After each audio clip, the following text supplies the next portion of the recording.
Do you find it interesting that Google, Kubernetes born out of Google, but VMware acquired Heptio, where the founders of Kubernetes kind of went to, and but Google's got like majority of contributions to open source Kubernetes, uh, but yet AWS still leads. What's your prediction on Google Cloud Platform now that they've recruited, like a pretty heavy hitter from Oracle, Thomas Kurian, and now they're starting to form a Salesforce.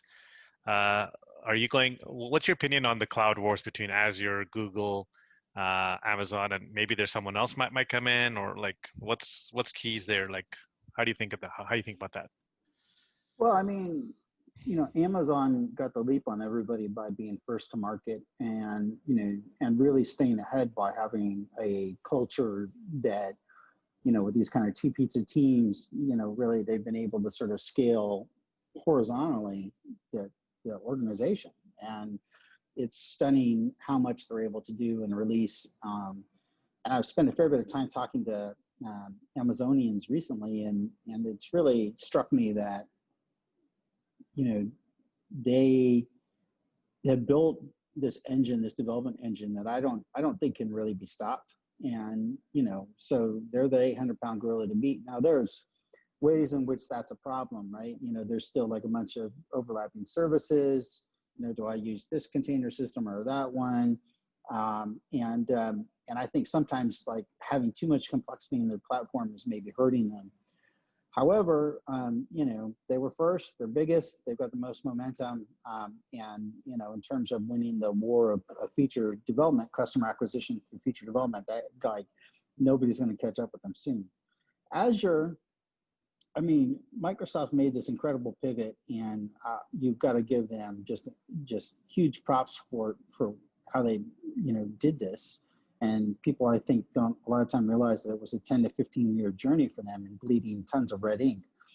But they have this structural advantage that neither Amazon nor Google have, which is that they're already embedded in the enterprise with Microsoft Active Directory and Microsoft Exchange, and getting the enterprise off of those sort of lifeblood tools, those core tools that they use to basically manage their users and their users' workstations is just almost impossible. So when they've gone and they've basically created these as services, Microsoft Exchange as a service and Active Directory as a service, and then they've got this enterprise Salesforce and go-to-market motion that they've always had, then they've just been very successful at being kind of the number two.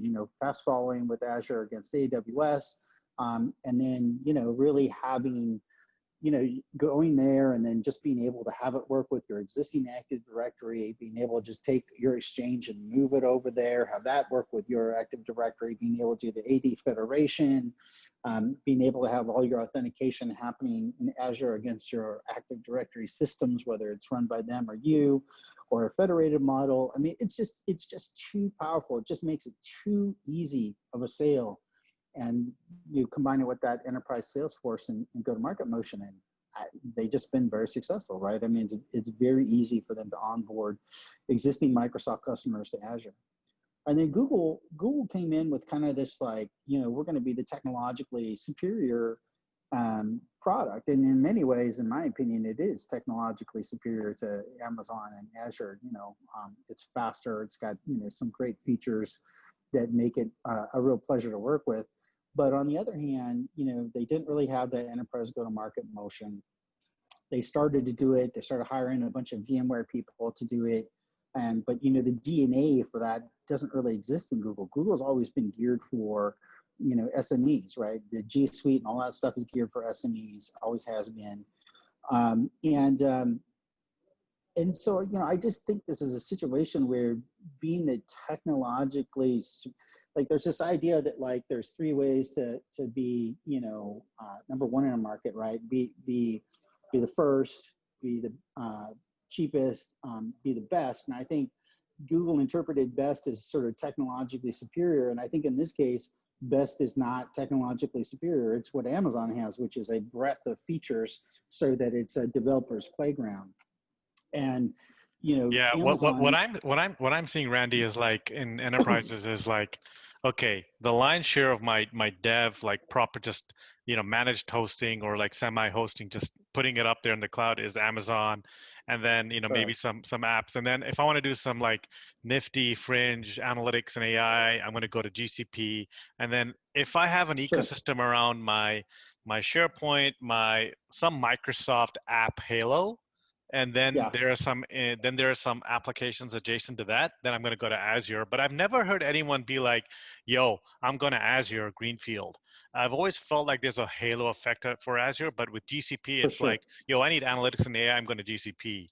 And then I need to host my shit up in the cloud, I'm going to Amazon. uh, do you Yeah, but it concur? really relegates GCP to being a niche. I do. Yeah, I do. yeah, that's the Right. way I I'm mean, seeing it. they that's the one place I where bet they've done Amazon's well pretty is on happy the about that ML AI side. positioning. Yeah, Uh, or maybe not. I would say that they've had serious discussions. My understanding is they've had serious discussions about shutting it all down. I think it's too early to do that. I mean, even if they're a distant third, it's still going to be a multi-billion-dollar market for them over time. But kind of to your point, you know, if you're a developer, you want to go to Amazon. If you're an ops enterprise IT guy who does Microsoft and you've got that halo effect, you go to Azure.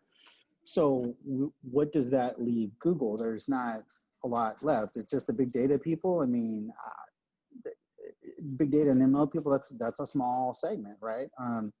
So, they have lost the battle of competing for the hearts and minds of the developers and, hiring in, the VMware contingent and now the Oracle contingent to help sell in an enterprise go-to-market motion to the enterprise. It doesn't really help because they don't have the product that the enterprise IT guys who are running Exchange and AD want, and they don't have the product that the developers want.